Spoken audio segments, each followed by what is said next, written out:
নড়িয়া উপজেলার চাদকবাজার এলাকায় শহীদ জিয়া স্মৃতি সংসদের কার্যালয়ের সামনে ককটেল বিস্ফোরণের ঘটনা ঘটেছে। রবিবার রাত প্রায় 9:45টার দিকে এ ঘটনা ঘটে। পুলিশ ও স্থানীয় সূত্রে জানা গেছে, রাত 9:45টার দিকে দুটি মোটরসাইকেলে আসা দুই যুবক কার্যালয়ের সামনে এসে দুটি ককটেল নিক্ষেপ করে দ্রুত পালিয়ে যায়।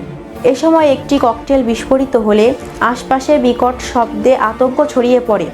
পার্শ্ববর্তী দোকানদার ও স্থানীয়রা ছুটে এসে একটি বিস্ফোরিত ককটেলের খণ্ডাংশ এবং একটি বিস্ফোরিত ককটেল দেখতে পান। খবর পেয়ে থানা পুলিশ দ্রুত ঘটনাস্থলে পৌঁছে অবিস্ফোরিত ককটেলটি উদ্ধার করে এবং এলাকা পরিদর্শন করে।